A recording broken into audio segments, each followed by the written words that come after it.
To introduce our speakers tonight, our MC, Patricia Karvelas, is a prominent and highly respected Australian journalist, beginning her professional career at the ABC and SBS 20 years ago.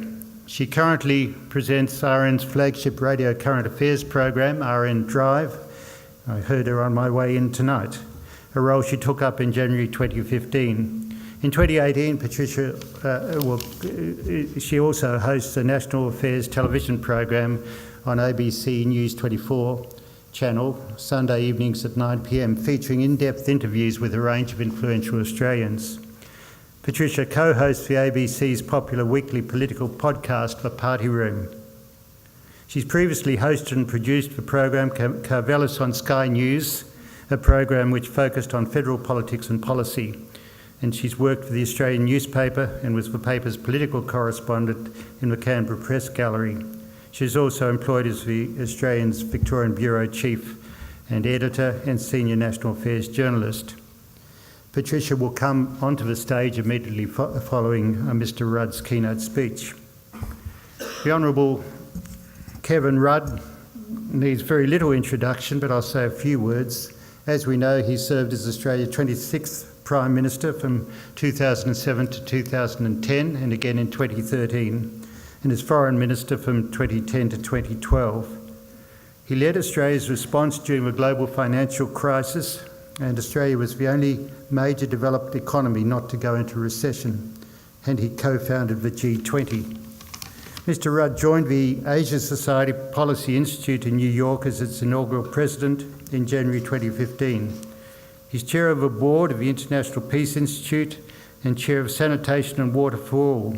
He's a senior fellow at Harvard University's John F. Kennedy School of Government, a distinguished fellow at Chatham House in London, a distinguished statesman with the Centre for Strategic and International Studies in Washington, D.C., and a distinguished fellow at the Paulson Institute in Chicago. Mr Rudd is also a member of the Comprehensive Nuclear Test Ban Treaty Organisation's group of eminent persons. He serves on the International Advisory Board of the Schwarzman Scholars Program at Tsinghua University and is an honorary professor at Peking University, so he's still pretty actively engaged in public life, you might say. Mr Rudd is proficient in Mandarin Chinese, and he remains actively engaged in Indigenous reconciliation, a process he so notably enhanced by his moving apology to the stolen generation 10 years ago. Please join me in welcoming Mr Rudd to the stage. Thank you.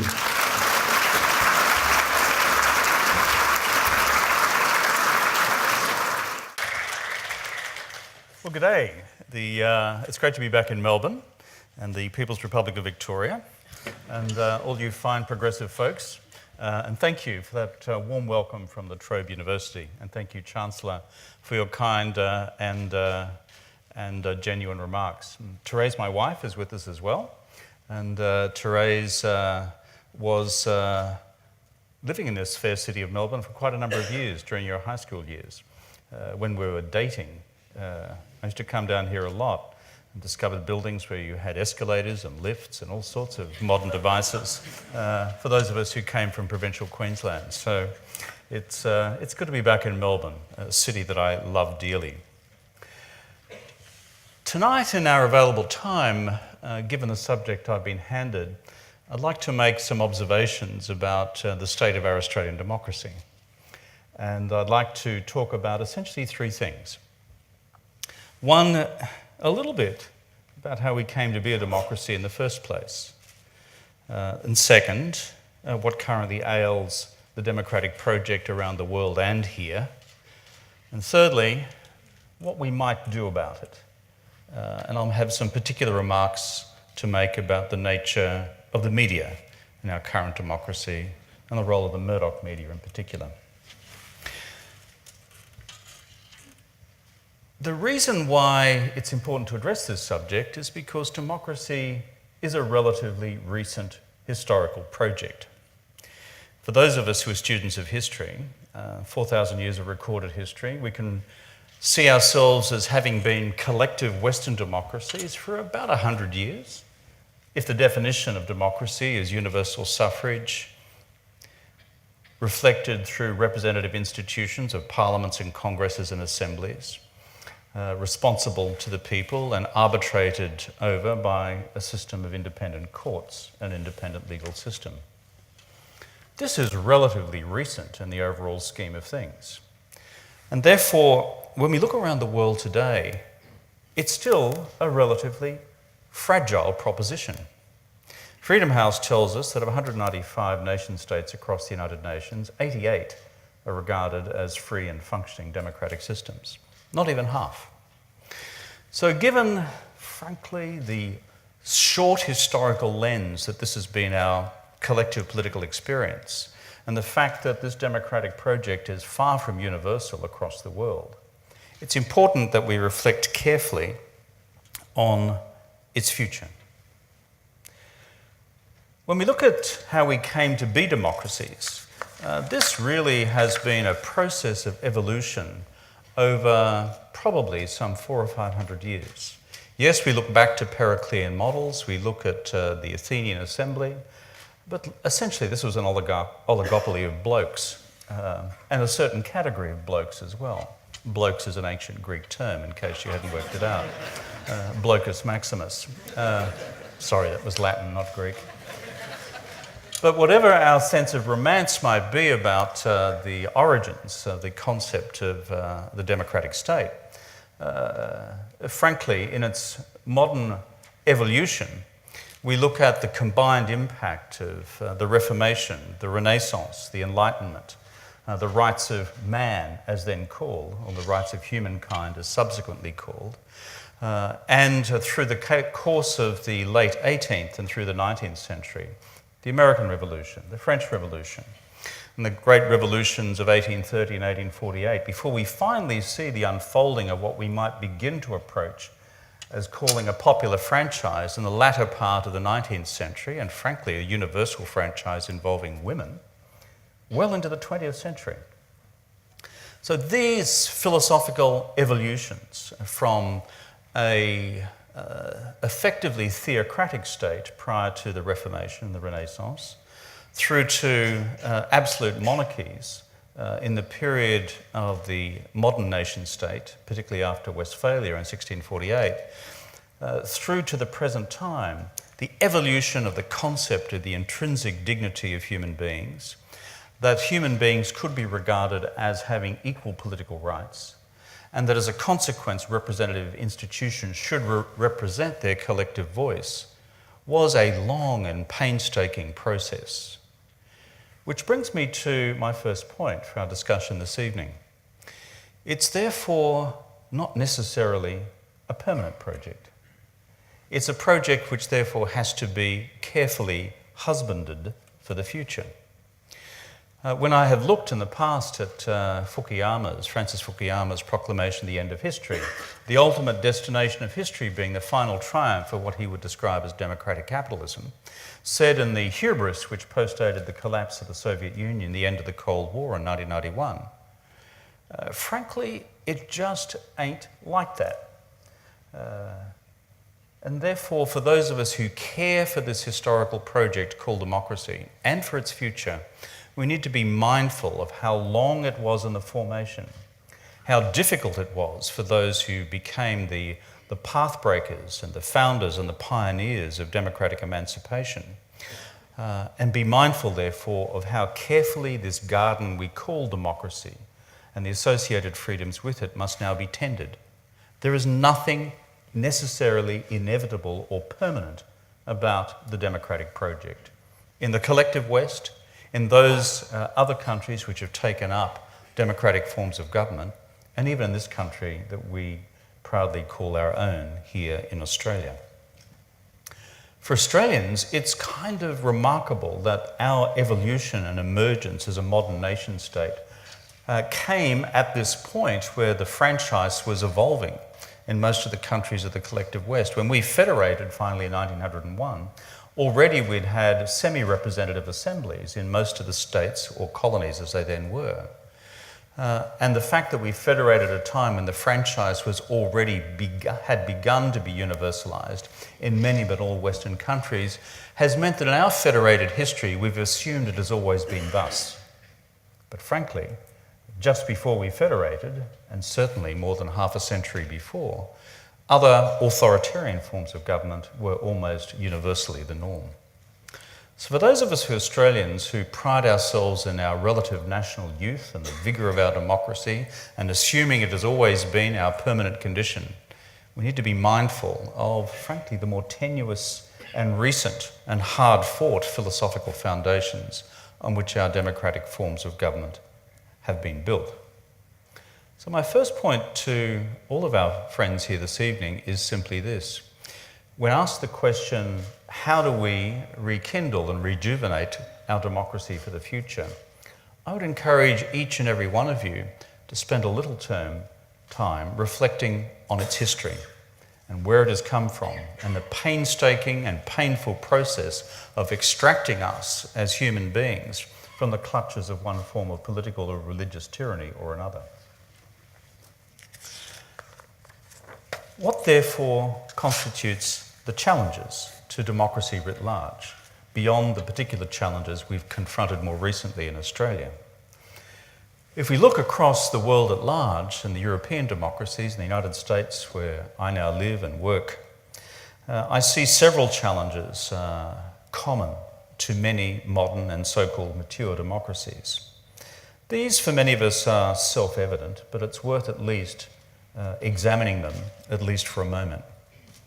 The great disruptions of the 21st century democracies are first and foremost, I think, being driven by the catapulting change, the tumultuous change and disruptions from the new technologies.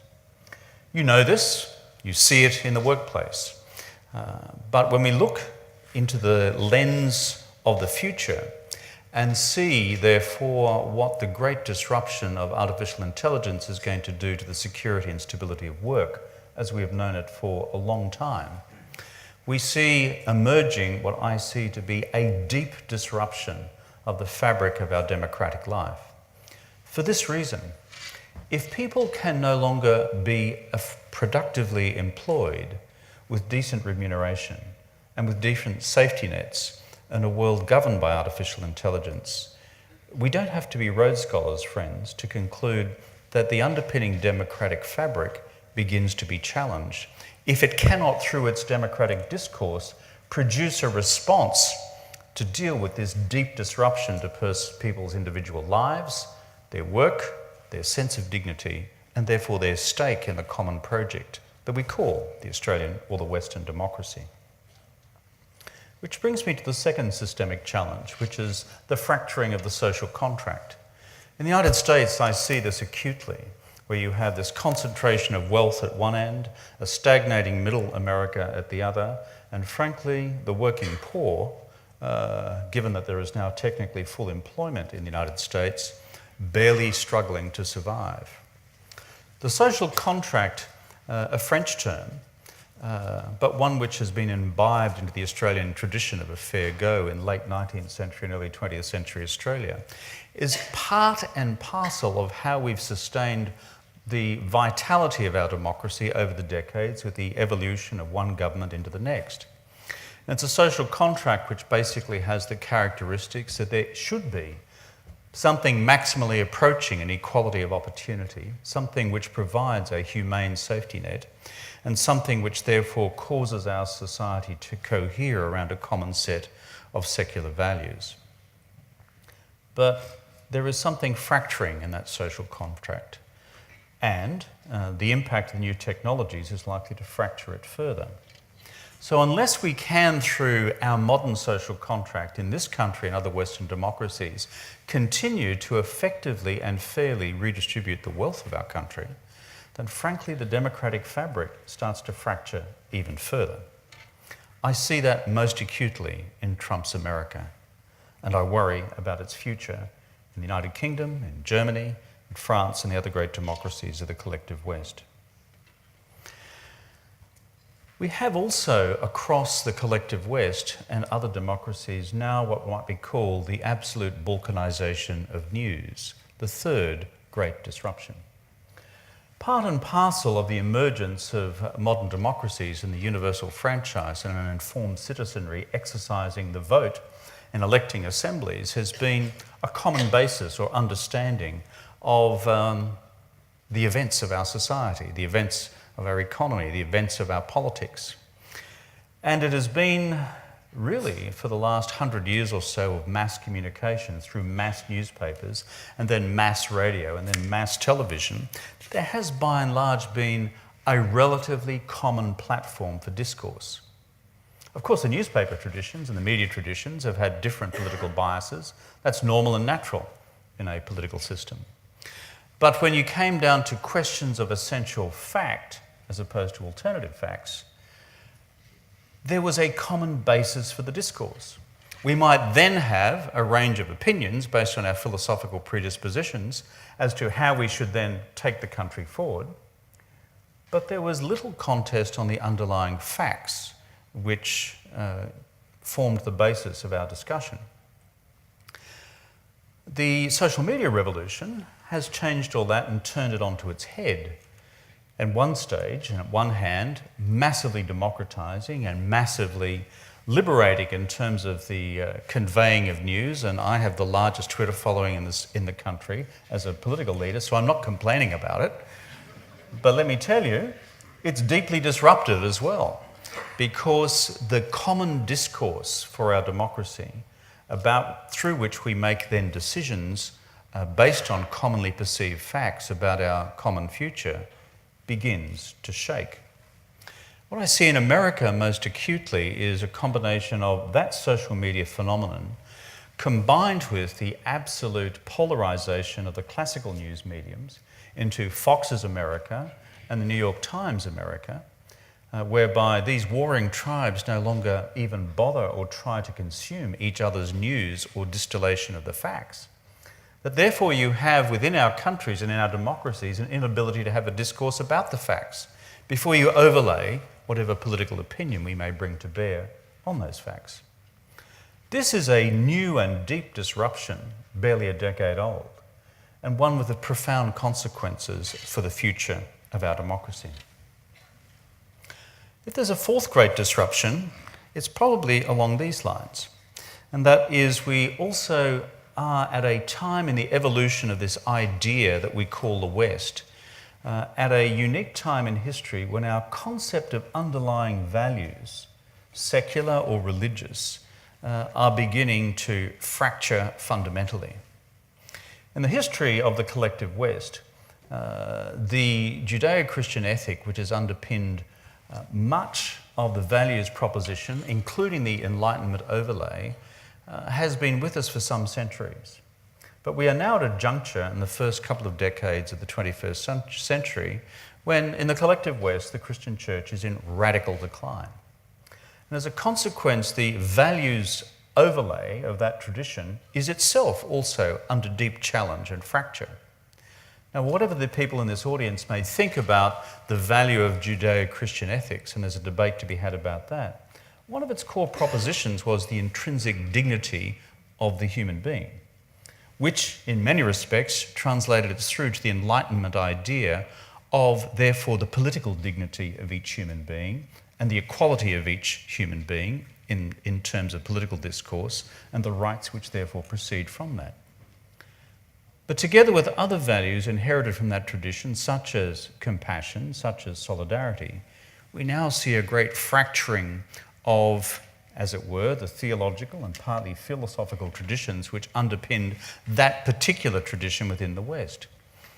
And it is happening at a time when we've got this assault from the outside delivered by the new technologies disrupting work, this assault on the social contract and the extremes of wealth which are threatening the future fabric of that contract, and the balkanisation of news, and the decline of traditional institutions, not least the Roman Catholic Church through recent scandals of monumental proportions, of some of the underpinning values assumptions which subconsciously or consciously have informed our view of what makes our society function and our political expression of what that society stands for.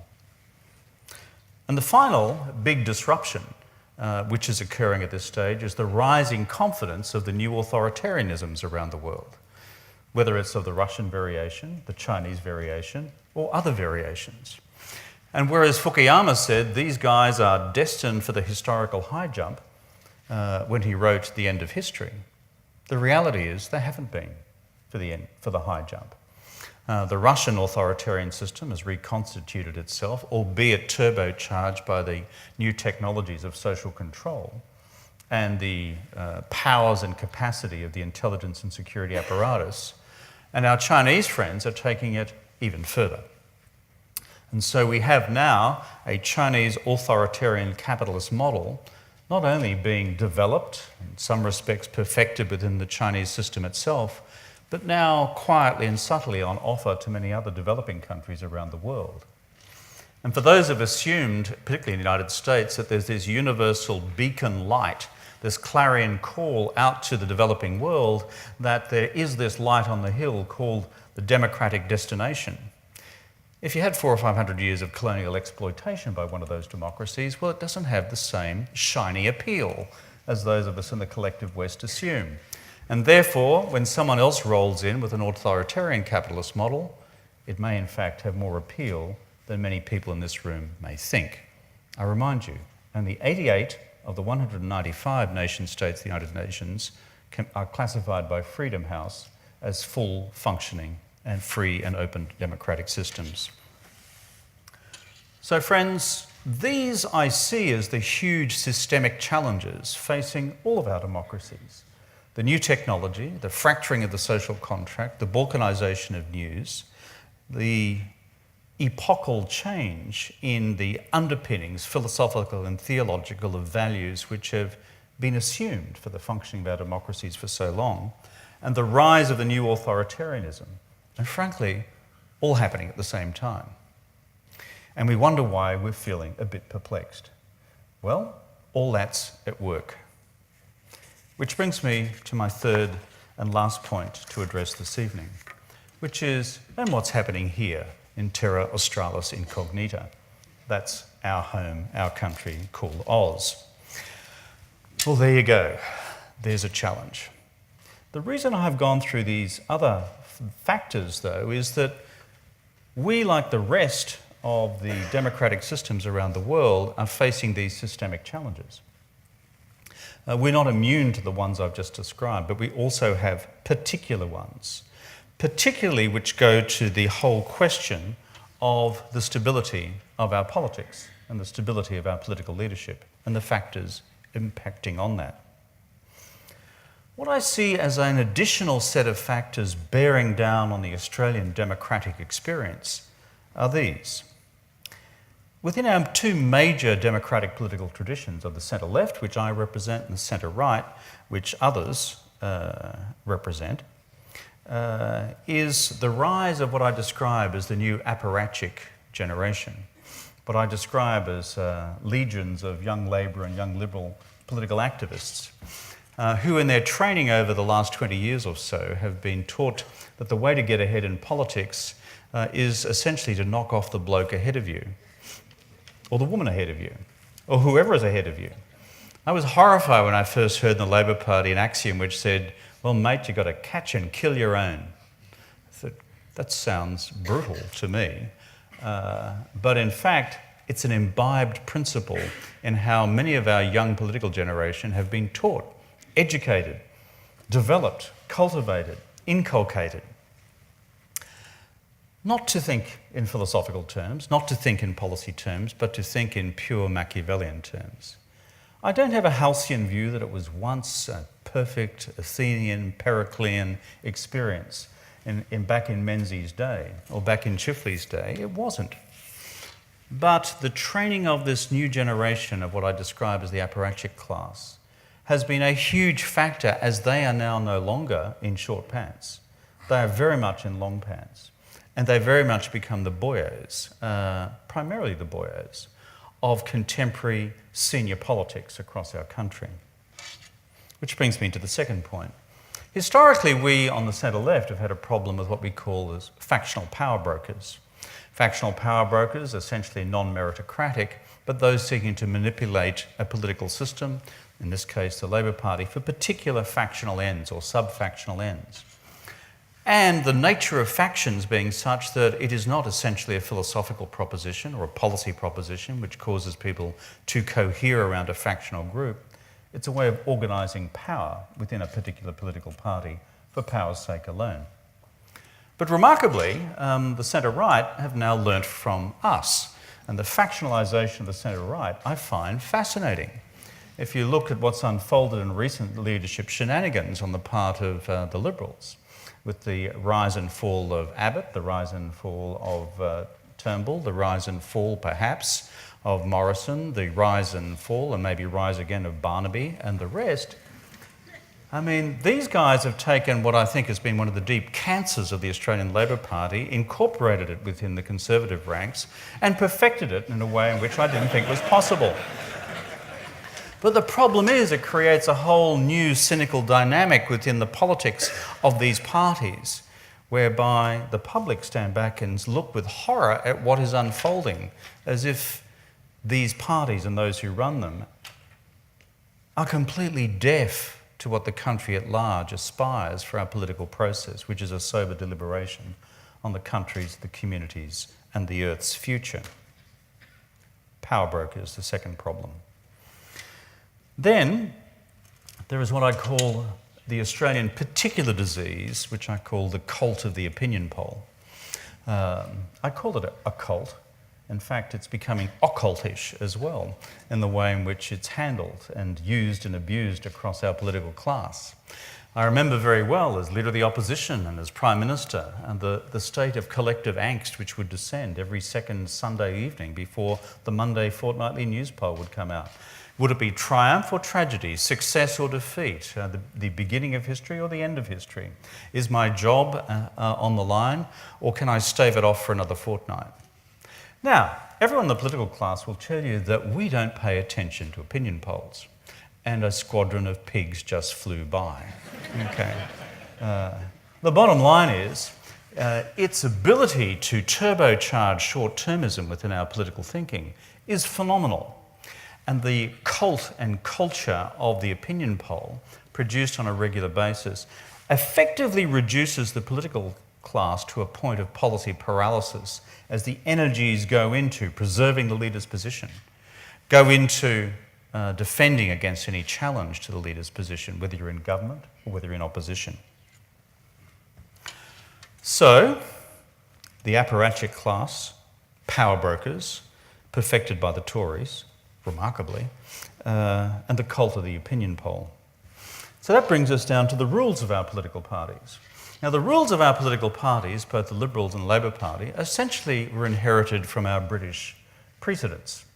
The British Conservative Party and the British Labor Party had until the 80s and 90s a system whereby it was uniquely the preserve of the parliamentary party to elect the leader of their choice at any time of their choice.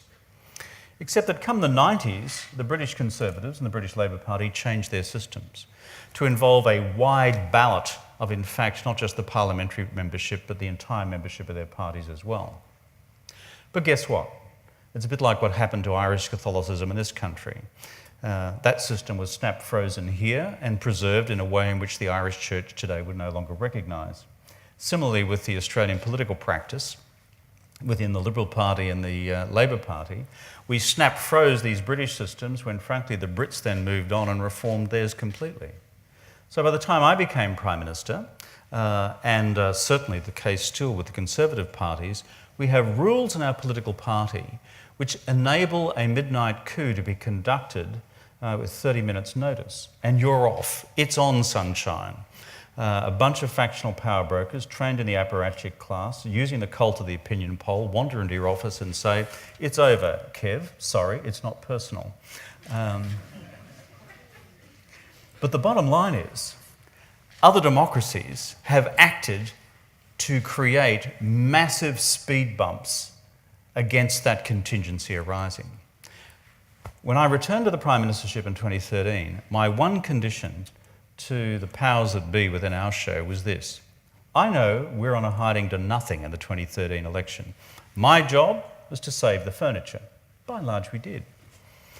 But the precondition is this: we're going to change the rules of this show so that in the future for the Australian Labor Party, you can't walk in the door to any future leader and say, watch out, sunshine, your job's gone because you didn't smile at me in the lift the right way and you didn't give my Aunt Sally a job. Because these are usually the elevated policy reasons which give rise to leadership coups.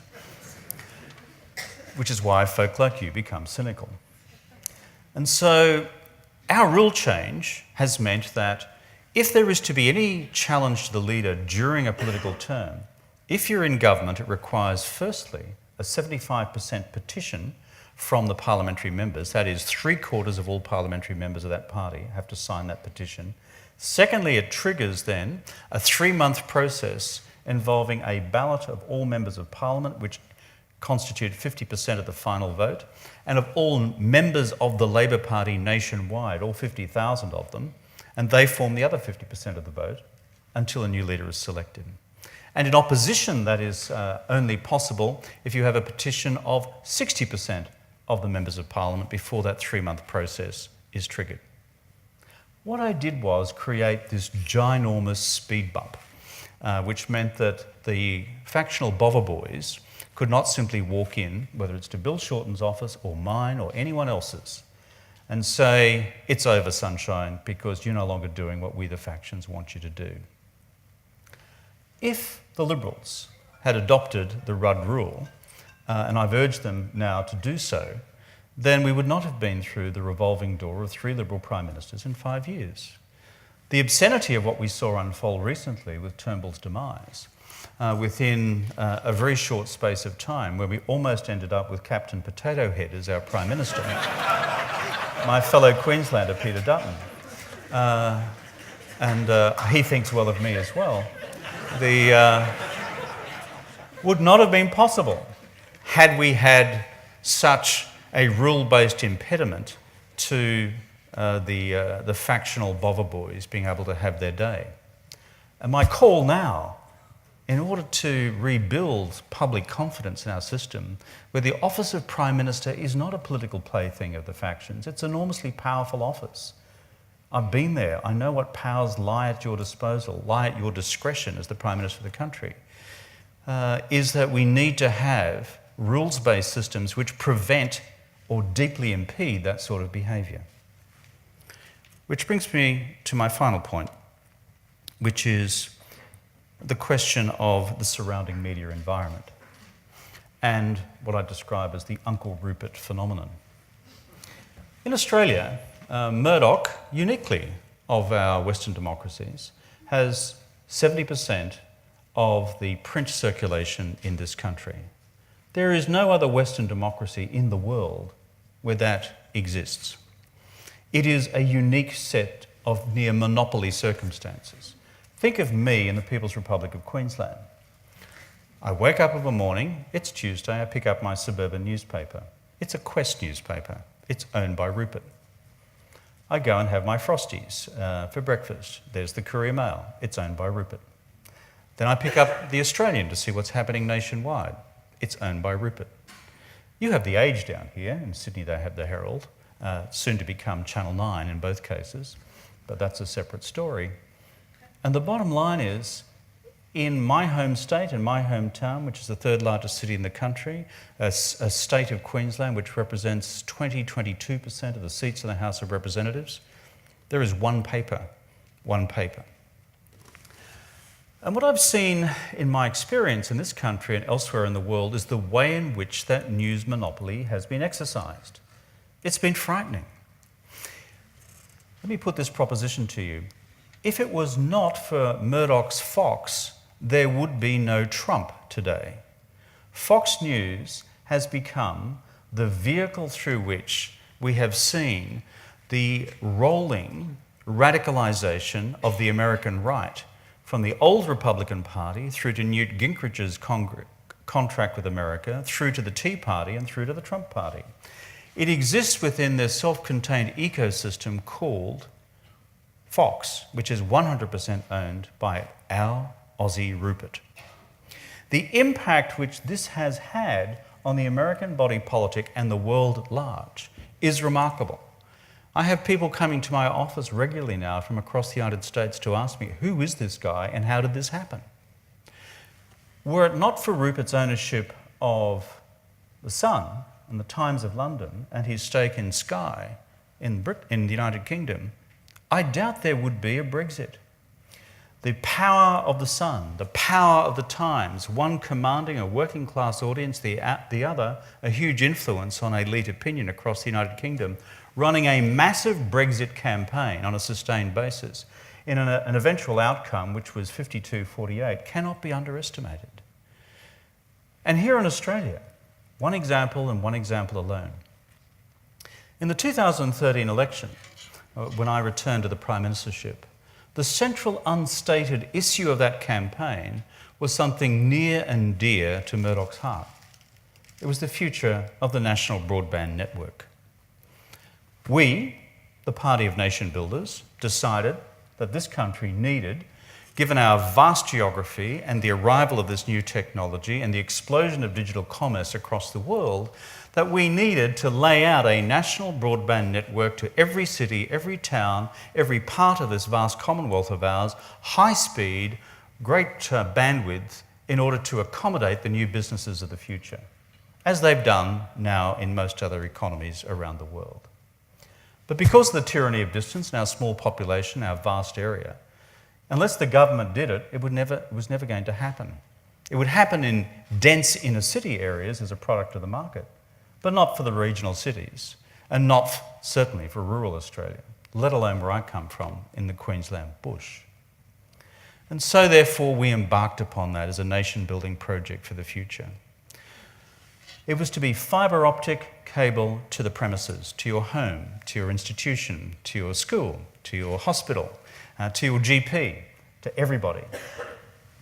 Rupert woke up and said, this is a threat to Foxtel, because by virtue of my connecting through the National Broadband Network to every household in the country, high-speed, reliable broadband, his Foxtel competitors, namely companies like Netflix, would then be able to penetrate every household in the country, and he would face competition.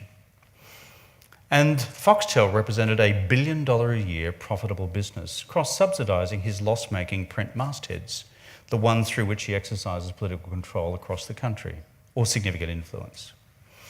The unstated proposition in the 2013 election was, I, Rupert, through my mastheads, are going to destroy your government and this proposal. In case you think this is a piece of conspiracy, think carefully about what both Abbott and his then communications spokesman Turnbull then agreed to do. They embraced an NBN model, National Broadband Network model, which was going to abolish fibre optic to the home and leave it as fibre optic to the node. Hence the dog's breakfast that we now have for an NBN across the country.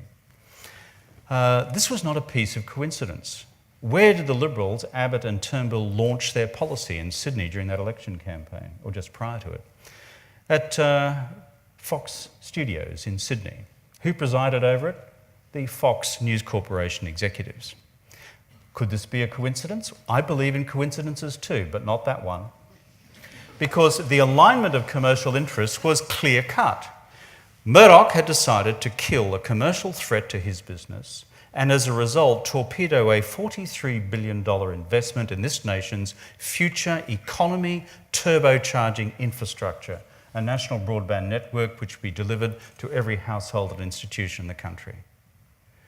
And in case you have forgotten, and if you are interested in getting a hold of this book afterwards, there's a wonderful page in the second bracket of photographs where I simply array the front page stories run by the Murdoch tabloids during the 2013 election campaign. I was either decked out as a Nazi, in some cases as a thief, in one particularly brilliant illustration as Hannibal Lecter, as a cannibal, but the rest of it described visually, graphically, every front page, virtually, my personal crimes against humanity. Because Murdoch had dispatched his senior henchman from New York, Col Allen, then editor of the New York Daily Post, to Sydney, to corporate headquarters, to draft the front pages of his tabloids every day of that campaign. Now, there's a debate to be had about whether it was the single decisive factor in the campaign. I'm prepared to accept there were other factors as well, and of course there were. But you know something? That doesn't remove the fact of what actually transpired in their campaign to delegitimise the government, to delegitimise the Prime Ministership. Col Allen's instruction to the editors and senior writers of News Limited in Sydney that day, when he arrived back from New York, was go hard, go Rudd, and don't let up until this thing is done. I conclude with this. Trace and I, in New York, last year, maybe the year before, as is our custom in America, we went to a 4th of July party with a friend out in Long Island. And the great and the good from Greater Manhattan are out there. And we're in the queue to go and get, your drink or lining up to go into the marquee for dinner. It was a lovely evening. The sun was out, the band was playing. It's the 4th of July, celebration of American independence.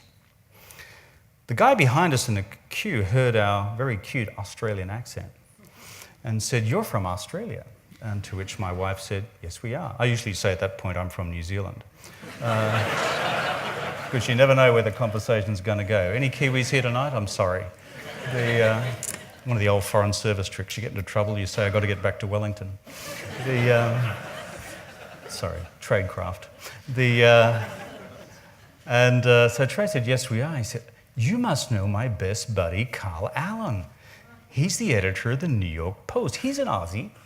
And Trey said, yes, we know. He's an Australian. He said, "He's a great guy." He said, "He's done some great things for Rupert. He went down to Australia. He was there in 2013, and he was sent on a mission by Rupert to take out that socialist president of yours." And to which Trey said, "Really?" And the conversation rolled on. And I wasn't going to upset the apple cart, but he's one of those Americans who kept asking the question, "So what do you do and where are you from?" So in the end, I gave up. I said, "I am that socialist president." My friends, our democracy is under challenge. It is under threat on the question of the future of the Murdoch media and media diversity more generally. That's why I've been calling now for several months for a full royal commission into the abuse of media power by Murdoch, for the prosecution of both political and ideological and commercial interests, with a view to recommendations being made on a new model for media diversity in our country, covering all platforms, not just the print and not just traditional television, but also the social media platforms as well. There's something precious about our democracy. We've got to nurture the garden. But in nurturing the garden, we've got to take out a few weeds as well.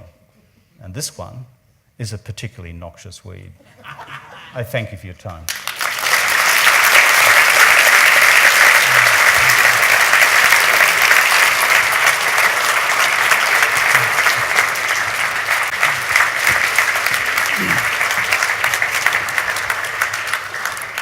Okay, my former employer is that noxious weed. Full declaration, I worked for Rupert Murdoch for many years, as you know, Kevin Rudd, because I followed you around in the 2007 campaign when we were both much younger. That's true, and neither of us have changed a bit. Not at all. That was fun, although you used to get us up at like 3 a.m. for 5 cities in a day, so you aged me for about like 10 years in one campaign. But it was exciting. It was definitely an exciting campaign. Do you think you would have been knocked off if you were Prime Minister of New Zealand, by the way? Yeah, something. I don't even know their system for the election of the leader of their respective parties. Of course you do. No, I don't. I actually don't. And so therefore I can't actually easily answer your question. It's a different political system down there. More generally, it's a different political culture. But there's one key fact, is that there is no big Murdoch footprint in New Zealand, and there's no big Murdoch footprint in Canada. If you go to the Anglosphere, made up of 5 countries, the United States, the United Kingdom, Australia, Canada, New Zealand, 3 of them are dominated in one form or another by the Murdoch media, 2 are not. And Canadian politics, what we've just been discussing about the impact of one publisher on the democracy, is not a factor. I didn't want to start with the Murdoch media, but you've gone there, so let's let me change my order of events. I was actually just going to start with some of your policy successes, but we will go to the Murdoch media. Well, let's do because- successes. I thought you might like that. But no, let's Cheer go to me the up. Murdoch media. I'm a very cheerful person. On the Murdoch media, you cultivated Murdoch editors, didn't you? To the greatest extent that I could, because I'm a Labor leader of the opposition wanting to form government, and they have 70% of the media, and you do whatever you can. So why is it that Prime Ministers at the end, Malcolm Turnbull recently did it, you've done it now, always criticise the media at the end but not at the beginning? If you look at the period of that campaign in 2007, the mythology from your former employer, the Murdoch mob, was that they endorsed me and supported me in They my did endorse you. hang on, and supported me in my efforts to become Prime Minister. The reality was, as you'll remember from the days of the Oz, is that Murdoch, and I think some of the editors in Sydney, concluded that a change of government after 11 or 12 years of Howard was kind of inevitable, and therefore his style or method that I've seen elsewhere in the world is that when someone from the centre-left is lining up and it looks as if a change in that direction is inevitable, then editorially, through a major masthead, they will basically be positive. At the same time, throughout 2007, Patricia, the Murdoch tabloids did everything they could to destroy and defenestrate me personally and my wife Therese. There's a massive attack on her and her business, accusing her of all sorts of violations of industrial relations law, all of which that Howard then took gleefully, having fed the story to the Herald Sun in this town, and were then proven to be absolutely false. It put us through 3 months of living hell and was an attempt to derail my campaign. So therefore, the idea that the Murdoch mob were behind us 100% going into 2007 is just empirically false. Okay, but you mentioned Murdoch in terms of Brexit in your speech. You also mentioned Murdoch in terms of the rise of Trump. But don't voters, they make up their own minds. They're smart people. Every voter thinks. The idea that they're told what to think. Well, are you going to contest that? It's a pretty contentious thing to argue. Well, You're not in office now, so you probably can, but it is a contentious thing to argue.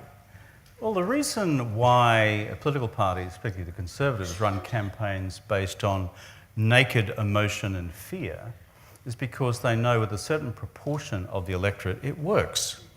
Why does Murdoch focus, and his press focus on fear about debt, deficit and asylum seekers? Because he wants to make you fearful, afraid and frightened.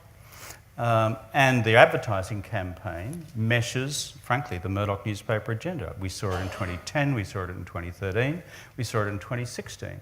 So for a certain, the honest answer to your question, for a certain slice of the electorate who are not engaged with the debate, who don't come to a gathering like this to talk through the major public policy debates at the time, it is a more primal, emotional experience. And that's where the power of a front page, Kevin Hannibal Lecter, or a million asylum seekers about to race down the hill waving Allahu Akbar at you, has an emotional effect. That's why they do it. You talk about disruption, though. Would you also concede that the so-called Murdoch press or the dominant media is losing its influence? It's a really interesting point, Patricia, and it's more complex than it used to be. And partly through let's call it the democratisation, some would say the balkanisation of news media platforms. But what I notice still about the power of print media is that Rupert's not dumb. He holds on to these things because they've still got influence. How do they have influence? If you run around this country and do a bunch of radio interviews, and I've been doing a stack in recent days, Sydney here, Canberra, back to Brisbane Vegas on Friday, my hometown, then what you see sitting in all those FM radio stations is that day's newspapers. And the rip and read effect of, God, we don't have any journalists ourselves, we're just broadcasters, we're just running a radio station, is they pick up the newspaper, the Courier Mail, the Daily Telegraph, and they kind of read that into the day's radio news. It dominates, therefore, or significantly influences the discourse. On voting day, does it have a decisive effect? Open question now, in 2018. But let me tell you, it does or can prevent you as a government or a political party from advancing alternative policy agendas because it's dominated by the news stories which are rip and read into the electronic media. Okay, you've heard the defence of Murdoch editors who've said we don't get orders quite like you think. Yes. Well, reporters do their job. I mean, I know I've been one. They're not told what to write. They say that. Are you saying they're lying? Well, I know enough News Limited journos around the country, work both for the Tabs and for the Australian, to know that many of them are left alone. What I also know from some of them is that their stories are rewritten, and particularly the leading paragraphs as it goes into the front page lead. And as a result of that, they don't have to be clairvoyant to work out what Field Marshal Rupert wants. And in case they lacked that level of perception in the 2013 campaign, there you got Rupert personally tweeting during the campaign as to why Abbott was the best thing since sliced bread and why I was the son of the Antichrist, just in case his editors had missed the detail. So they don't have to get the phone call. It is Rupert here from New York, Mr. Editor. Will you please eviscerate Rudd in tomorrow's paper? He'd sent Col Allen to Australia for that purpose. And secondly, in case it was not clear to people, to have the publisher tweeting directly into the day-to-day events of an election campaign, telling everybody again where he stood, has an effect. All right, let's talk about the book, your legacy, this narrative you've argued, and I've watched all of your interviews. Oh, you poor thing. That's how I roll. That's actually, honestly, how I live my life. I watch a lot of other interviews and then I do a lot of them. You say that a story has dominated. I enjoy it thoroughly. Julia Gillard has written her book, of course, Wayne Swan. A story has dominated that you feel doesn't tell the story of what happened to you, the coup. Do you feel like you were losing the history wars? Not at all. What I said back when I left office at the end of 2013 was that I was heading the United States. I'd been offered a job at Harvard University, senior fellow, Kennedy School, working on China. I was off. I was pursuing a different career. In fact, I'd been offered that job a year before, and I was ready to go much earlier. But the bottom line is, what happened in 2014 when I could have written this thing? This mob, that is the Abbott government, as it then was, decided to have a royal commission into the home insulation program with one interest, which was to politically crucify me, loaded terms of reference, and most of the lawyers associated with it regarded it as a completely atrocious exercise from a legal standpoint. In the end, the Royal Commissioner made no adverse findings in relation to myself at all, quite the reverse. But that took all of 2014. These guys just destroy your life for 12 months for politics in order to legitimise the new government and delegitimise the one that had gone out the door. It's a horrible experience, by the way.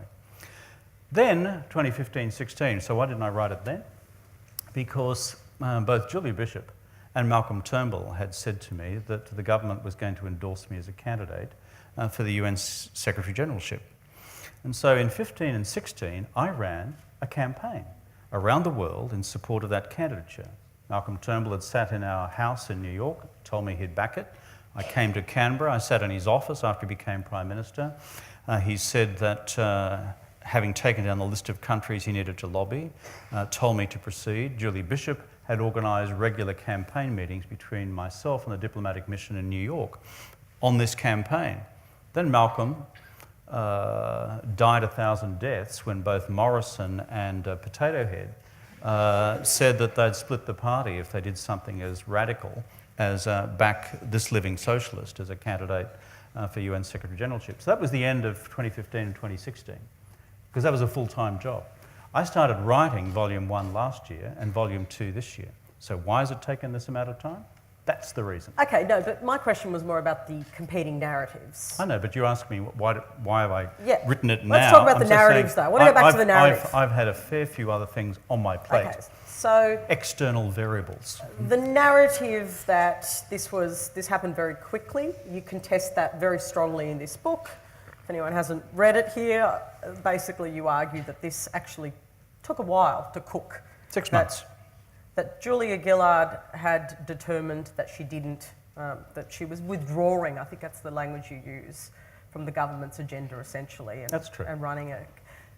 What's the tangible evidence of that? I mean, you point, for instance, to an incident where her and Wayne Swan didn't come to a New Year's Eve function. Is that really... What else can you Well, point Patricia, to? what that you're doing proves there it? is pulling sort of one element out of an old I am pulling one fabric. element. I can't pull them all out. It's a long book. Yes, but over the course of an entire chapter, there is a whole series of events which, when I look back at it through the lens of history, all form part of a pattern. Also, this is the conclusion of Sarah Ferguson, who, for those of you who watched the television series The Killing Season, 3 parts, she spent a year and a half on this thing and interviewed everybody, including those who hate my guts.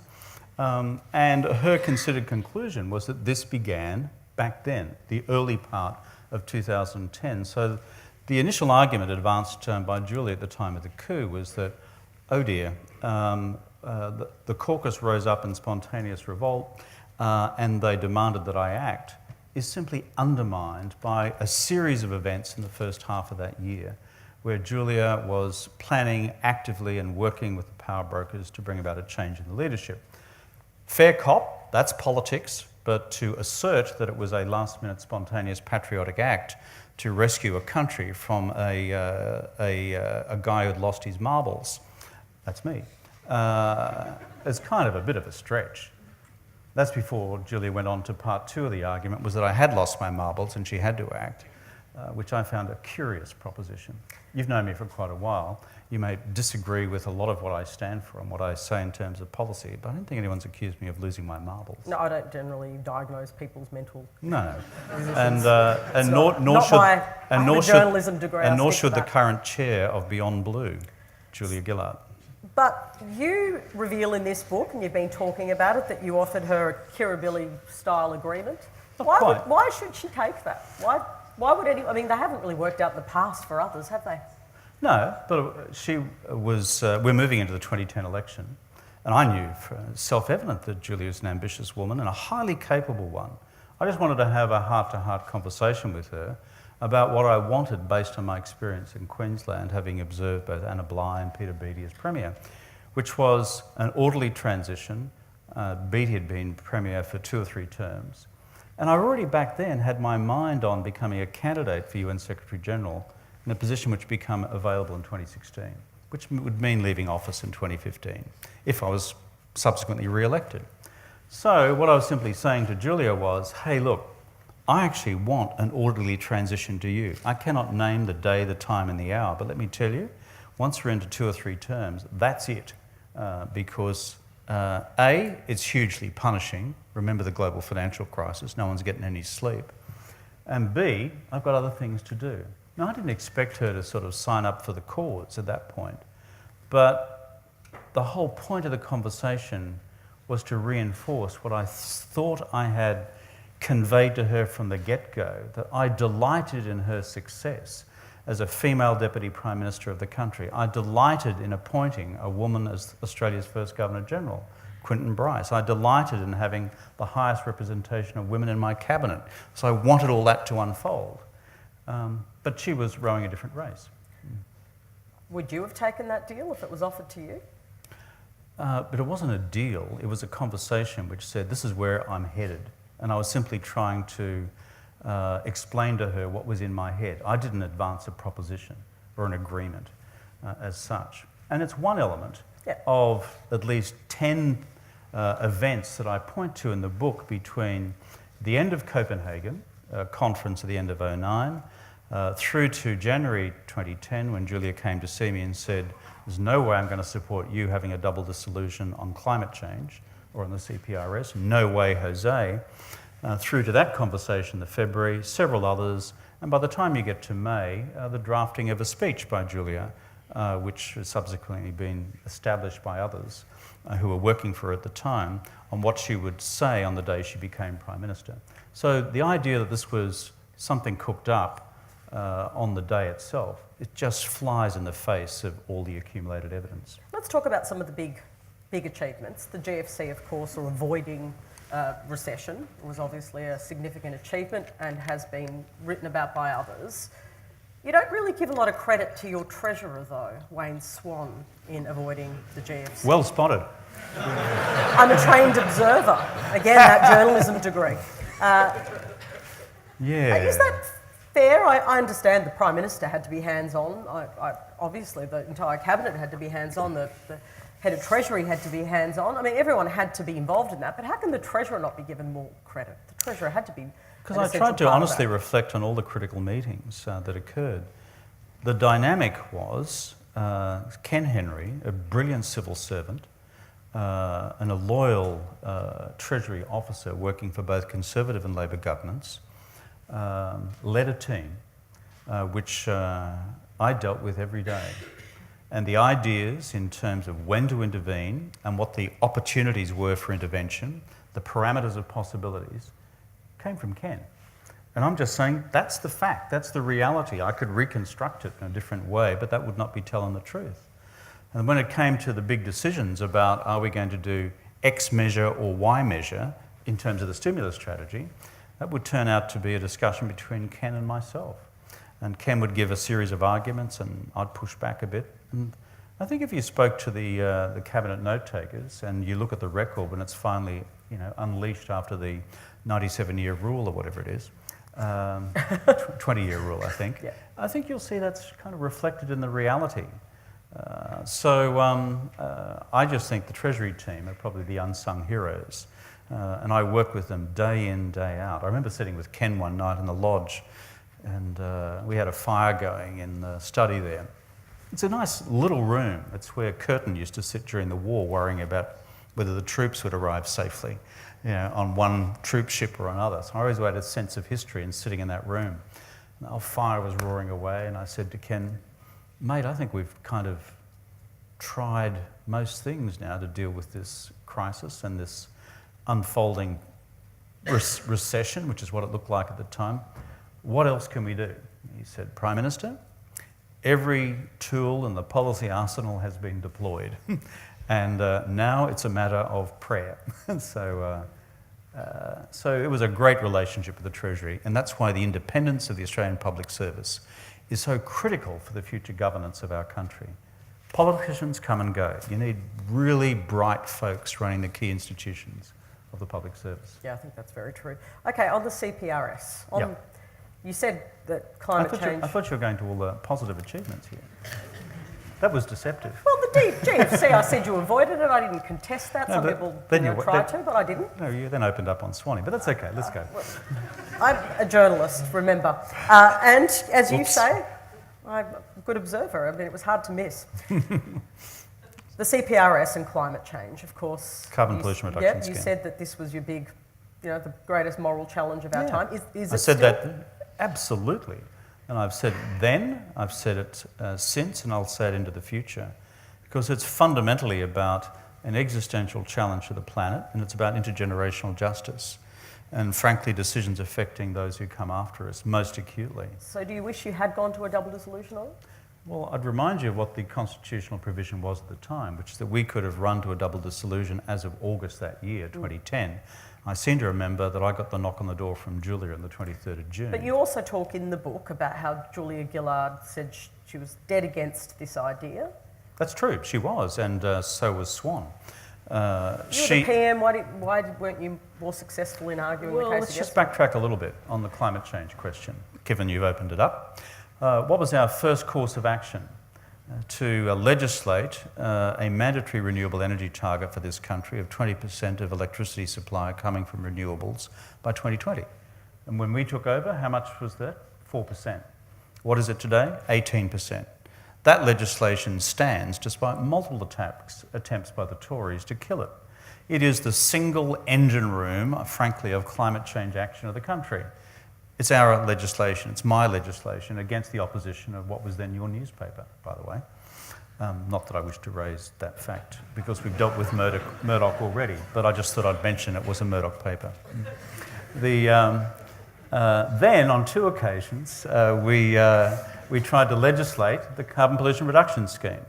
And then you had the Green Party, for opportunistic reasons, jumping in bed with the Liberals, one saying not far enough and the other one saying too far, and killing our legislation twice. It wasn't through want of political effort and negotiating, shall I say, energy. Penny Wong did a fantastic job in almost landing this thing. But the political ambitions of both those parties stood in the road. So we still had an opportunity to take this to a double dissolution. I hadn't ruled that out in my head, but other things were ruled out on the 23rd of June. That's me. Of course, when you did delay it by 2 years, and that's what, you were... Well, they wanted to kill it altogether. Yeah, I know, Gillard it and was delayed Swan. by 2 years. My compromise position was Policy to detail people might not remember. defer it for 2 years. They wanted to kill it altogether. And Julia's position, which I think she disputes to this day, was she came to me with a piece of paper and said, I said, what's your alternative? And she said, it's called the bipartisan solution. I said, what the hell's that? I said, the bipartisan solution is we will act when Abbott acts. I said, well, hell will freeze over before Abbott acts. So you're handing to the opposition and to the Liberal Party under Abbott's leadership a proposition that we'll never have a carbon price until he acts? I mean, that's just nonsense. So my position was, as the compromise to keep these guys within the tent, that's Swan and Gillard, was a 2-year deferral. And it was bitterly fought over internally. And that's, as you know, what we put publicly. It certainly was. How much damage did that do to you personally? Huge amount, because of what then subsequently unfolded. We had this, it was a terrible week. I think it was April of 2010. As you may remember, I'd been uphill down Dale chairing the hospital health and hospital reform program for the government. And it had been a 6-month exercise in sheer hell, bringing about a whole new funding agreement with the premiers and the chief ministers on who would be responsible for long-term funding of hospital growth and a raft of other health reforms from primary medical care, preventative health care, as well as post-acute care and aged care. It was a massive exercise. And I had to do it because I had to do the negotiation with the premiers. Roxanne, the health minister, couldn't do that because that's what premiers are like. Anyway, I emerged from that, and you may remember it was a great deal. We got there. April, I was ecstatic. We'd done what I undertook to do prior to the 2007 election, which is to bring about a fundamental reform in the health and hospital system. Then I walk out of that meeting, and there's Swanee and Julia waiting for me saying, okay, sunshine, time to kill the CPRS. I said, what do you mean? And they said, well, we can't afford it in the forward estimates. That is, to budget for it for the subsequent 3 years. And I said, what do you mean? I said, we've got a stalled negotiation with the Tories on this, but, we can still maintain our funding commitment as reflected in the budget's outer years. They said, no, we can't afford that. And so the process of battering me down then began, concluded the next day, and I reluctantly agreed on this compromise position of a 2-year deferral. But it was to go to full cabinet about a week later, by which time Penny Wong would be back, and we would have the debate again as a full cabinet. Because I knew Penny was bitterly opposed to it. And I wanted the full input of all the other colleagues.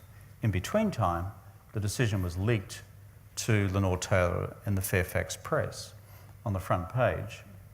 And I state clearly in the book, by Julia's office. Because that, in the great tradition of politics, fences you in. A decision's out, it's a draft decision, it's not endorsed by the full cabinet yet, but then the question comes for the journalist, once it's on the front page of the Sydney Morning Herald, is, did you reach this decision as a cabinet committee, and you, the Prime Minister, do you back that decision as the head of the cabinet? Well, stupidly, I got backed into that and said yes, and the rest is history. Enormously damaging to me was if the full cabinet had backed the decision of the cabinet committee on the 2-year deferral, we still needed at least a week to develop our arguments to put to the Australian people as to why we were going to defer for 2 years. Instead, it was run immediately in the media as me capitulating on climate change. And ever since that day, I've had people like you sit in that chair and say, but Kevin, you said that climate change was the greatest moral challenge on the planet. Why didn't you do X on the CPRS? That's what happened. It was hugely damaging to my standing, and it was ultimately my mistake for taking that decision. And Lenore Taylor is a friend of mine. She would never reveal her sources, so just to be clear, we don't actually know where that story came from. That is your theory, but we can't prove that. Have to defend journalists. Sorry, but we don't know where the story came from. I'm just saying nothing, that's all. I'm thinking a lot, but I'm saying nothing. Often people do assume stories come from places that they don't. I've certainly been, at the other end of that. And sometimes they come from places that you think they do. And sometimes we don't know, so let's park it, okay? Let's go to something It's one of the eternal mysteries of the church. Let's go to something that I feel very passionately about and I was there for, which is the apology to the stolen generations. I didn't know you were still writing the speech 4 minutes before you delivered it. Well, it's a busy old time, Patricia. My kid watches that at school. I didn't know you were cramming. I was cramming. Well, there's a lot of stuff going on in the government if you're the Prime Minister. So what had happened was, for me, this was core business. I had this fight with some of the colleagues who literally said to me, they'll remain nameless because they'll be shamed too much by it. They said, mate, do you really want to do this as the first item of business? I mean, you'll be seen as one of those Keating types, Mabo, Constitution and the vibe. And I went against doing it. It was about prioritising. Me doing it as the first item of parliamentary business for the new government. And I said, come on, this has been hanging around for a couple of 100 years. I mean, let's just get on with it and do it. So, planned that. Jenny Macklin was fantastic. She did so much legwork with the Stolen Generations and the Healing Foundation as we then established it, but also in just preparing for the day. And she deserves a whole lot of credit for that. But I had writer's block. I couldn't write this thing because I didn't know what to say. It's so easy for a politician to stand up and say blah, blah, blah. But I'd grown up with one Aboriginal family in the country town that I grew up in country Queensland. But I didn't know what it was like on the inside of that, and they were not members of the Stolen Generation. Mind you, most of them are now dead, kids my age. So that's when I asked to speak to somebody, Nana Fijo, who had been stolen when she was 4 or 5 years old from Tennant Creek. She had come to Canberra to hear the apology. I didn't have the heart to tell her I hadn't written it yet. And so I went out to her place in the burbs of Canberra, sat on the floor for 2 or 3 hours, and just what politicians rarely do, just shut up and listened. And for me, that unblocked the writer's block, because I could hear the voice of a 4-year-old girl being ripped away from her mum. And then I went home and wrote it. Then, just before Apology Day, what else happened? There was a coup, an attempted coup in East Timor, where they tried to assassinate Xanana Gusmao and Jose Ramos Horta. It was horrible. And so, as a result of that, we had to... they're going to throw me off the stage in a minute. But after that, we had to do a military deployment straight away to Dili to try and prevent the whole place from imploding. So that took out a couple of days. And so then we're on to the day itself. So I remember, as you say, sitting there, writing this thing, sat up to about 2 or 3 that morning, almost finished it, went to sleep at the desk, and was just feeling like a wreck. And then we'd arranged, Therese was with me and Jenny, and we stood there and welcomed the representatives of the Stolen Generation into the official entrance to Parliament House, which was our idea. And that all took about an hour and a half amidst a sea of tears. And then I had to go back and finish writing this thing because I hadn't got the conclusion done. And by this stage, it's 8:30 for a 9 o'clock start. And then Albo comes in about 10 to 9, says, "Okay, mate, off we go."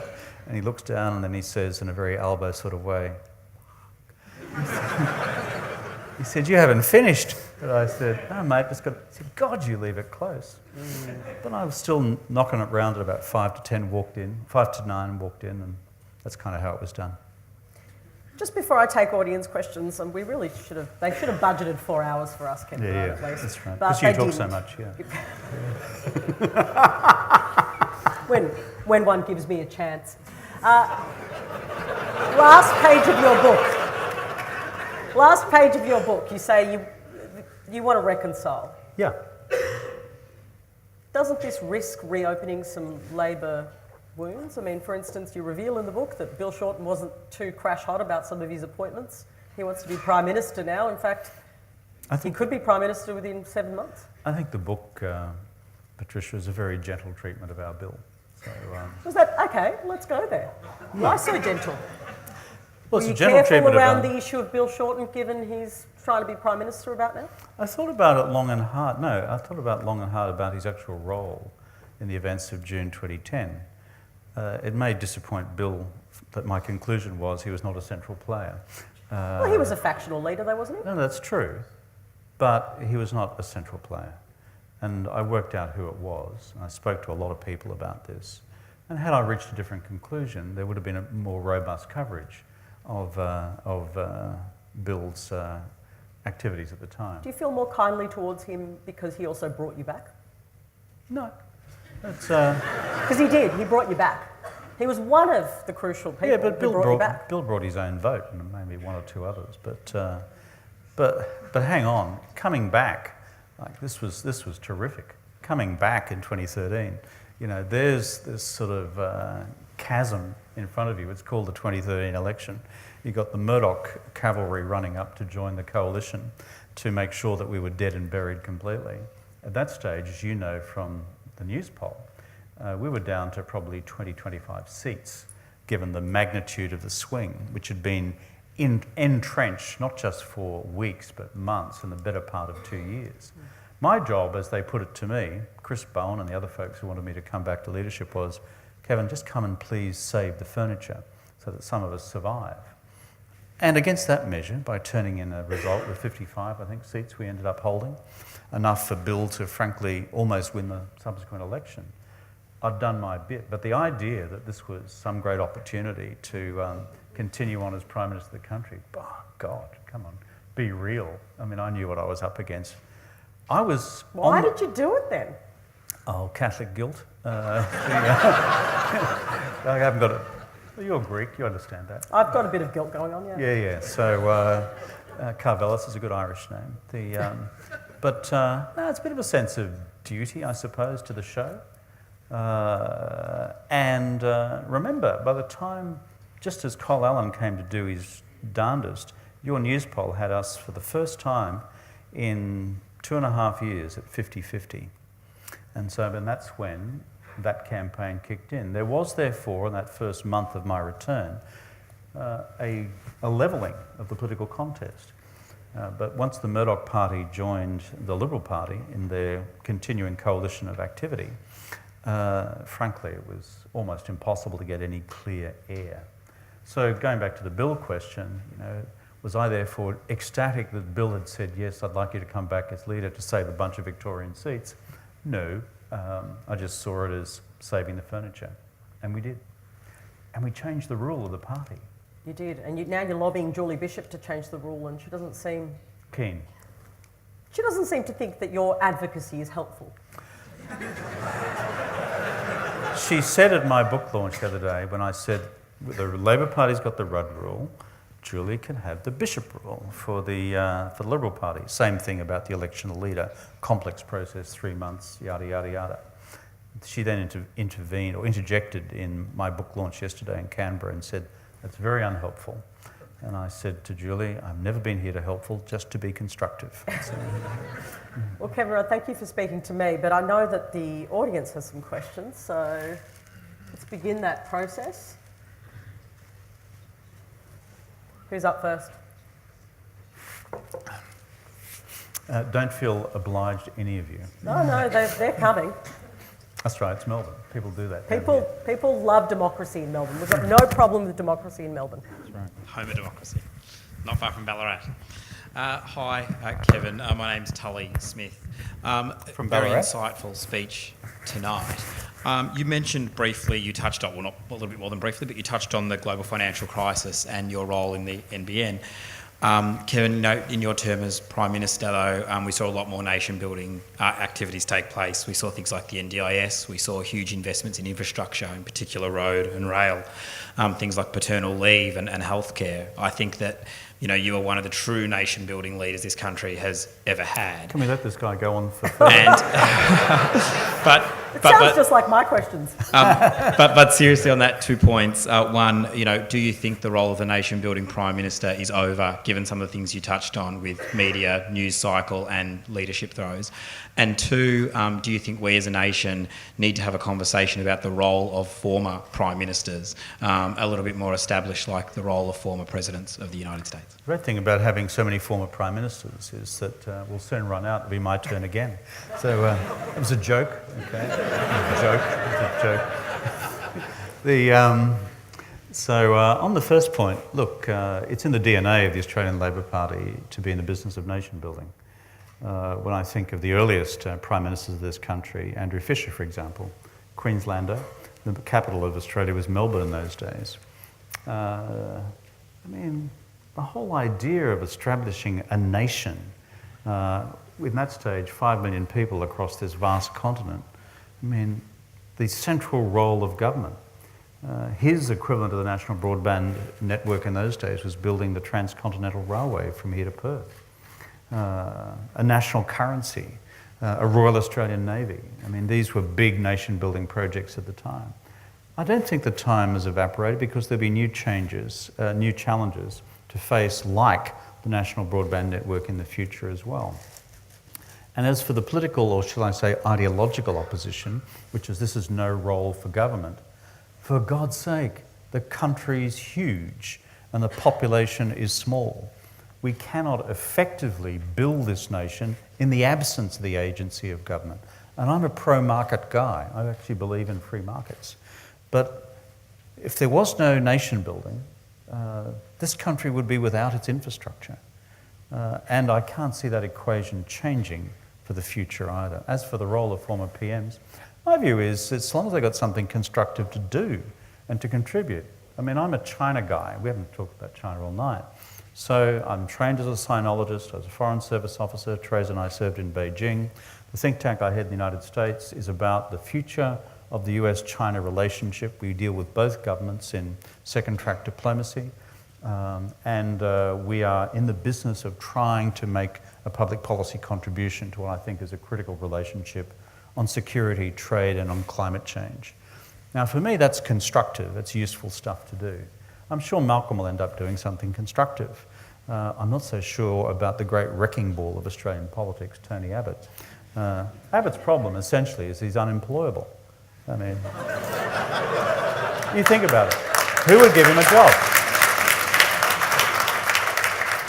So is it good, therefore, I know I'm being sneaky, is it good, therefore, that the government's sending Turnbull to Bali? I don't have a problem with it because, as I reveal in the book, when Malcolm lost the leadership after the, you may remember the Godwin-Gretsch affair, when Utegate, when Malcolm accused him of being corrupt in the Parliament, and he discovered that it was based on a forged email from a disgruntled Treasury officer. Anyway, he lost the leadership. That was in 2009. Malcolm was a bit of a wreck after that. He just announced he was going to leave Parliament. And then, as I say in the book, I actually invited him round to the lodge, to Kirribilli. Offered for him to be the climate envoy. I offered him to be the climate envoy. And he was actively considering it. He then changed his mind, having announced he was leaving Wentworth, and said he was going to stay. So I can't be hypocritical and say that if I offered him that back then, that it's wrong for him to undertake a role on behalf of Australia today. I'm a little perplexed as to why he may not have taken some of those factors into account when another prominent Australian was interested in being a candidate for another international position. But them's the breaks. Hi, I'm Lionel. With the CPRS and the Greens not voting for it with you, do you believe that was a strategic error of theirs, or a vote for principle over practicality? And could there have been anything else done to appeal to their tragic loss, if you like, of not taking that forward at the time? I have great trust in Penny Wong. I think she'll make a brilliant foreign minister if there's a change of government next year. Really smart woman, really knows her stuff, and she was a brilliant negotiator, and she was in the Senate. So I entrusted Penny with these negotiations, and she said to me she had pushed this as far as she could in terms of a possible deal with the Greens, and I trust her on that. Why I think it was ultimately just purely opportunistic politics by the Greens is roll the clock along from 2009 to 2010-11, when Bob Brown decided then to back Julia's carbon tax. The carbon tax was a much less rigorous regime in terms of greenhouse gas, or carbon pricing, than was the case with the carbon pollution reduction scheme. So the Greens ended up backing wholeheartedly a much weaker regime than the one that they rejected twice when we put that before the Parliament. So I'd say this, in all sincerity to the Green Party, one of these days you just got to own up nationally to the fact that we're not for your opportunistic opposition in order to bleed Labor votes from the left, from the Labor Party into the Green Party. We'd now be almost 10 years into a carbon pricing regime in this country.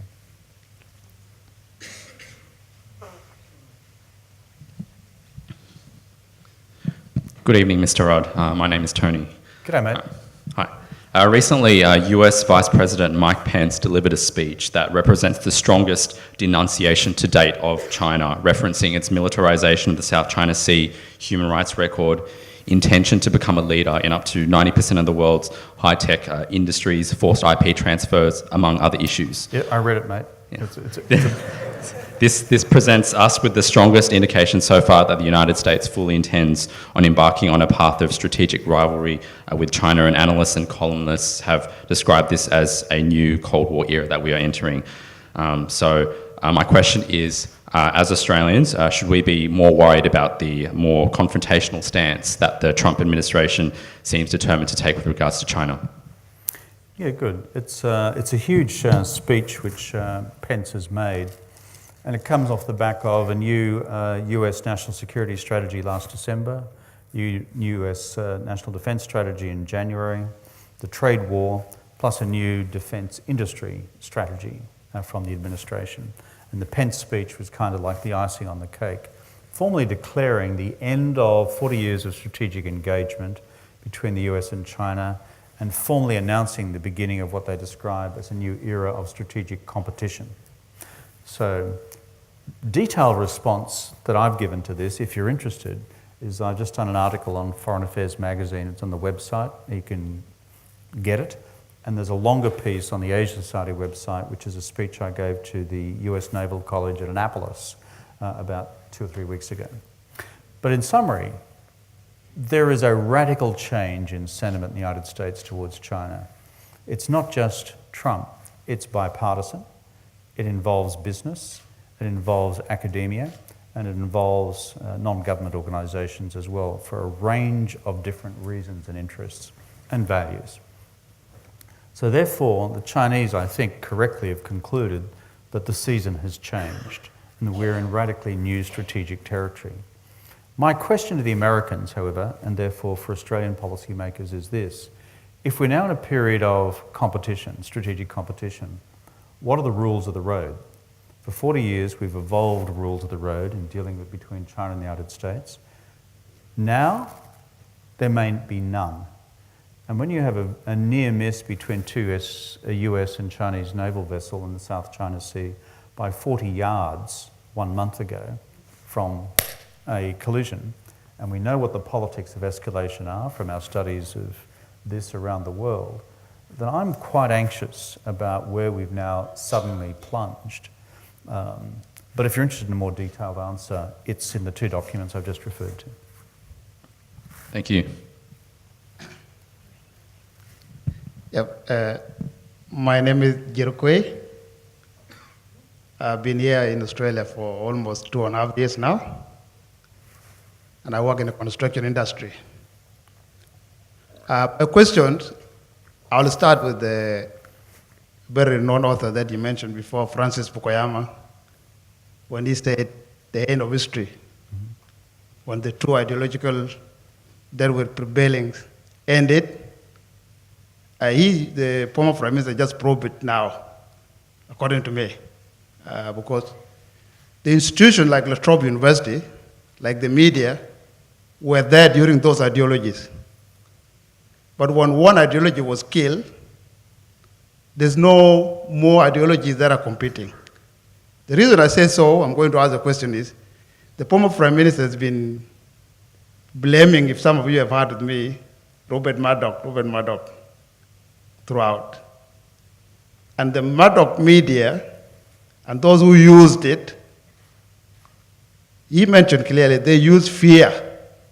It's like some of you that have seen a large number of immigrants going to the United States, crossing the bridge. The other left, center left, does not give a solution to how these people coming to the country will be treated. And the one who is using the media, the Murdoch media, is telling the people that look at what is coming. You already have homeless, you already have unemployment, and if these people come in, we will be in problem. That's how they win. And the other side that has no ideology to debate with, they lose. And later on, they blame the media. That's how Trump came.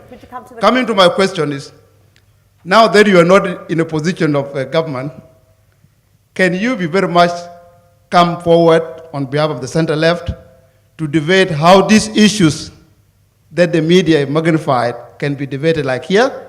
For example, we got an issue in Victoria that has been used by the media and by the politician in Canberra by making a sweeping statement that there are criminals in Victoria. Let me have the Labour government or the Labour Party of which you are in has never come forward with how they will solve the failures of immigrants that has come to this country. Got it, mate. Let me have a go at that. Thank you for the question. The essential question that we've got, and one of the big ones for not just this country's future, but so many Western democracies and other countries as well, is we ain't seen nothing yet in terms of the explosion in unauthorized people movements around the world, whether it's from Guatemala through Mexico and the United States, whether it's from North Africa into Europe, whether it's out of Syria and Iraq and to the rest of the world, etc. We know what's happened in this country, and we know what is happening in Europe and elsewhere. What I believe passionately to be the answer to this is a new global compact which has just 4 basic characteristics. One for source countries, one for neighbouring countries when people exit, one for transit countries as people are on the move, and one for destination countries when resettlement is necessary for those deemed to be refugees. This is not possible under the existing international cooperative arrangements, under the existing Refugees Convention. The Refugees Convention should not be changed. Refugees should be protected. That's what we learnt from the Holocaust and the Second World War. And that's why we have a Refugees Convention agreed to by all of us back in 1954. What's changed is the scale across the world. And therefore, what we need to have is that when people move out of a country for whatever reason into a neighbouring country, an automatic international agreement should come into effect which provides all the resources necessary to accommodate and support in humane conditions those people when they've moved to their country of first asylum. In the case of Syria, for example, that was either into Turkey or into Jordan or into Lebanon. Those countries, frankly, just buckled at the seams while the international community walked away in 2011, 2012, 2013. So what happened? They went on the march into Europe because that was the only place you'd go. If it was me, that's what I would have done too. If my family of 3 kids had their daily living allowance cut in half because there was no money to the UN High Commissioner for Refugees to pay them. The second thing is, if people then go on the move, then the UNHCR itself, the United Nations High Commissioner for Refugees, should be resourced to provide transit centres and transit processing arrangements for the caseload which are funded by the international community through the UNHCR.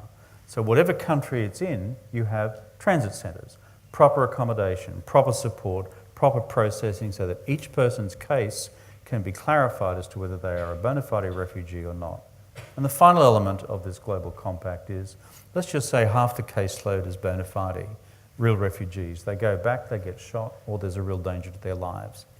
We need to have a global burden sharing arrangement across all the advanced economies in the world, whereby, based on our size of the global economy, that country takes a proportional number of refugees.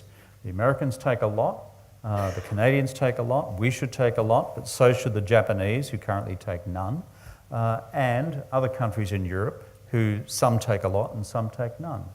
Now, that is the way in which we can have a global solution to what is going to be a mounting global problem. Yeah, but before we have the global solution, there's the Australia issue. Yeah. And you warned on the night that you lost the leadership against a lurch to the right.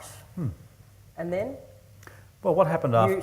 You said no people would come to Australia off Okay, PNG. Patricia Karvelas, listen to me very carefully. But you did. I heard you. Hang on, I know I said that. But now you say they should come to Australia. Can I answer the question? Sure. Thank you. It's along these lines. In 2010, after the coup, one of the things that Julia had campaigned on internally in the Labor Party was that I was too soft on asylum seekers. That's true. She said it openly. And straight after, as you know, she then announced the East Timor solution to send everyone to East Timor for offshore processing, except the East Timor government then didn't agree. She then went to the Malaysia solution, you may remember that one, an agreement with Malaysia to do the same. The High Court knocked that over. In 2012, Julia reopened the Pacific solution by opening camps again on Nauru and in Manus. 2013, I come back into office for 3 months. What I say, having inherited this set of arrangements, was we've got to make this work. So the bilateral agreement that I then had with Papua New Guinea and Nauru was as follows: a 12-month agreement. Secondly, to be reviewed after 12 months in terms of whether it was cancelled, changed or whatever. That the accommodation of asylum seekers under the terms of that agreement would be compatible with UNHCR global humane standards. Thirdly, that there will be settlement areas right across the urban areas of Papua New Guinea mainland, not out in bloody Manus. And that fourthly, resettlement to countries like New Zealand would be perfectly acceptable under those arrangements. I was in office for 3 months. When Abbott took over, what did he do? He turned a 12-month agreement into a permanent arrangement. The accommodation arrangements and the incarceration arrangements were turned into gulags deliberately. And thirdly, resettlement possibilities with New Zealand and anywhere else were rejected out of hand in order to send a punitive message to the world. So I've got to the stage where I'm a little sick and tired of these guys and people in the media saying that what we took on, and I took on as an arrangement in my 3 months back in office for a 12-month period, as used and abused by the Conservatives who came after me, is somehow therefore my responsibility. It's not. It's a 12-month arrangement. Did I use hard language at the time? You said they would never come to Australia, Kevin. And at that time, Patricia Karvelas, as a journalist, you know there was a document issued to you in the media which said in black and white... But your words matter, don't they?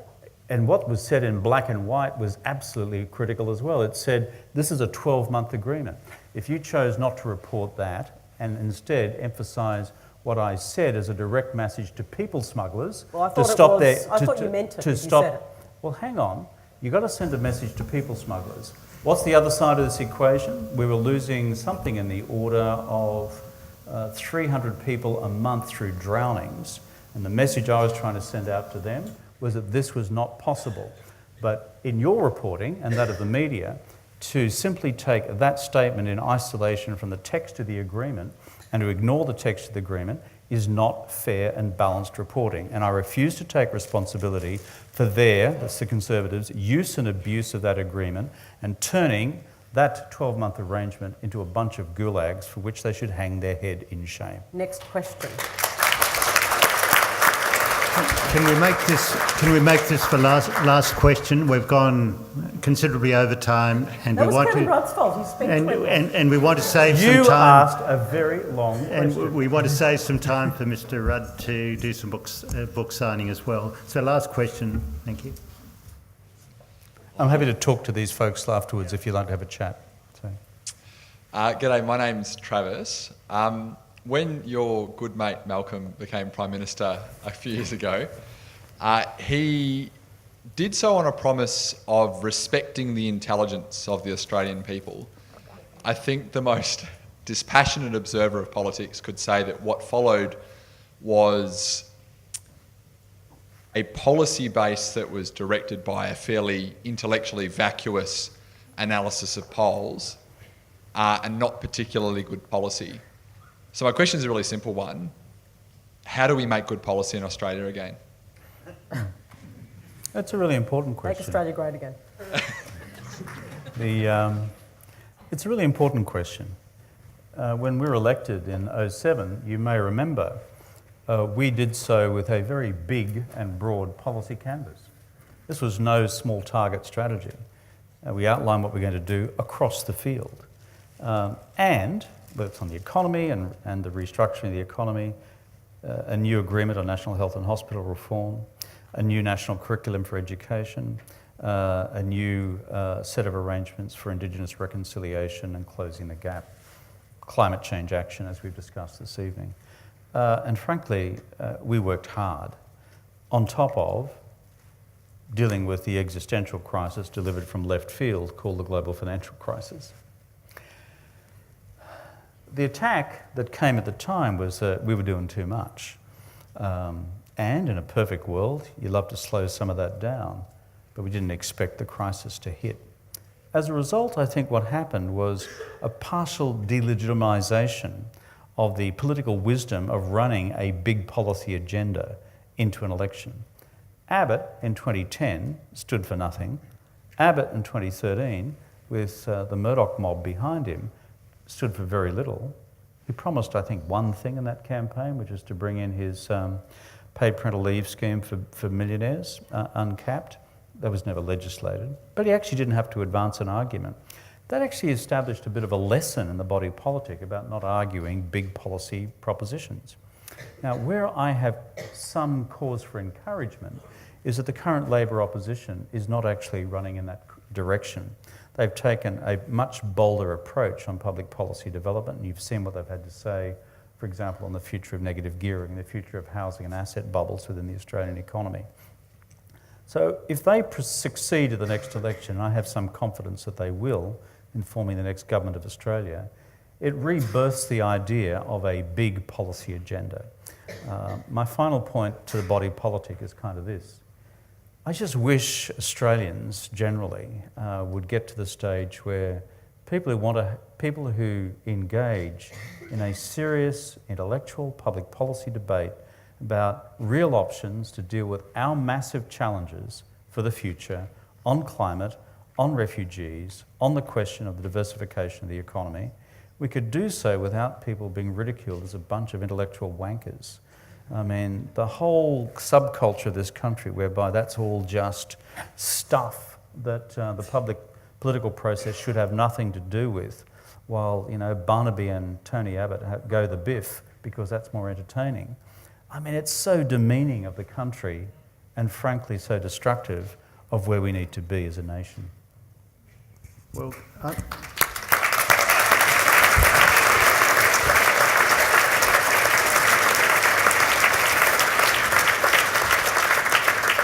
I'm sorry I've got to draw this fascinating discussion to a close, but time has caught up with us, and I'm sorry for the people lined up there to ask questions, but you didn't have the opportunity.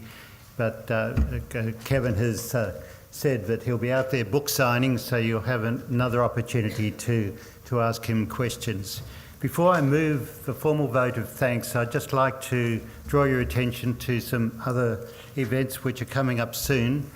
In fact, the first one is tomorrow night is Democracy Broken, which is obviously a highly relevant segue from tonight's discussion.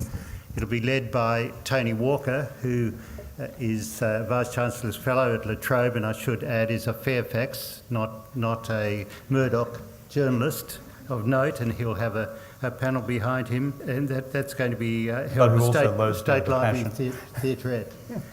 And next month, Dr. Cassandra Goldie at Frank Brennan will be discussing social justice for our Ideas in Society series, and our final Bold Thinking series for this year in 2018 will be Julie Bishop, who may be able to reflect on the Bishop solution to The Bishop solution. the rotating prime ministers we've had in recent times from the Conservative side of politics.